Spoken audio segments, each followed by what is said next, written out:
मैं भारत को भारतीयता की मान्यताओं के आधार पर फिर से खड़ा करना चाहता हूँ। उसी काम में लगा हुआ हूँ। इन महान शब्दों को कहने वाले भाई स्वर्गीय श्री राजीव दीक्षित जी को यह चैनल सनातन भारत समर्पित है तथा उन्हीं से प्रेरित होकर इस चैनल की स्थापना की गई है।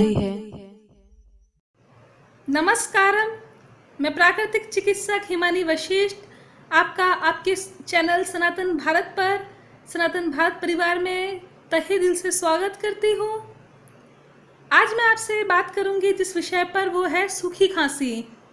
कुछ लोगों को लगातार खांसी चलती रहती है और क्योंकि खांसी का कायदा है सुबह में बहुत चलती है अर्ली मॉर्निंग, तो उससे लोग बहुत परेशान होते हैं। बच्चे तो बहुत ही परेशान हो जाते हैं और कई बार आप अपने काम पर हैं, नौकरी पर हैं, लगातार खांसी आने लगती है, आपको बहुत दुखदाई हो जाता है ये।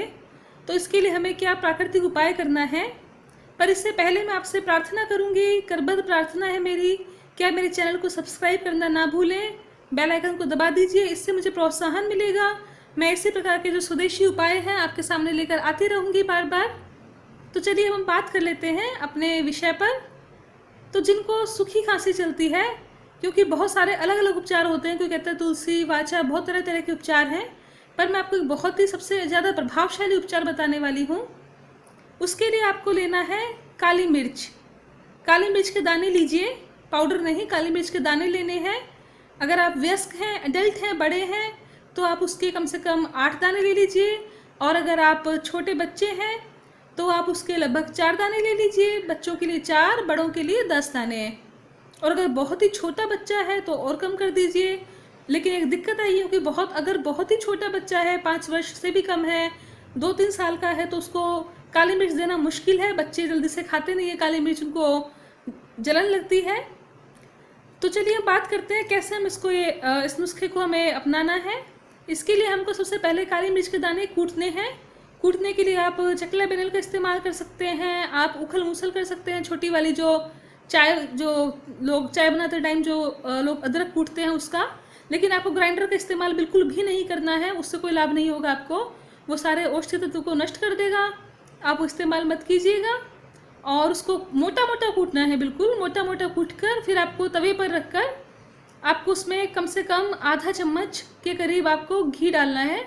गाय का देसी घी मिल जाए तो सर्वोत्तम है, आपको देसी घी डाल दीजिएगा, रिफाइंड वगैरह मत डाल दीजिएगा उसके अंदर। देसी घी मिल जाए सर्वोत्तम है, आप उसको डालिए। उसके अंदर आप उसको 1 मिनट तक भूनिए। क्योंकि आपको सूखी खांसी है तो घी जरूर डालना। अगर आपने घी नहीं डाला तो आपकी सूखी खांसी बढ़ जाएगी, आपको और नुकसान करेगा, उल्टे नुस्खा आपको नुकसान करेगा। तो घी आपको डालना ही डालना है। और मैं बता दूं कि जिनको बलगम वाली खांसी है उनको घी नहीं डालना, उनके लिए भी सेम नुस्खा है, पर बिना घी के। और जिनको सूखी खांसी है उनको घी डालना है। तो घी डालना है आधा चम्मच के करीब, फिर उसको भून लीजिए। भूनने के बाद आप उसको धीरे धीरे चूसते रहें। खांसी चल रही है स्पेशली, उसमें पर अच्छे से धीरे धीरे चूसते रहें।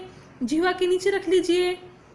ये बहुत ही कारगर प्रभावशाली उपाय है, स्वदेशी नुस्खा है। आशा करती हूँ आपको इससे बहुत लाभ होगा। जो भी आपका एक्सपीरियंस रहे कमेंट बॉक्स में ज़रूर शेयर कीजिएगा। अभी के लिए मैं आपसे विदा लेना चाहूँगी। मुझसे जुड़े रहें, सब्सक्राइब करना ना भूलें। नमस्कार।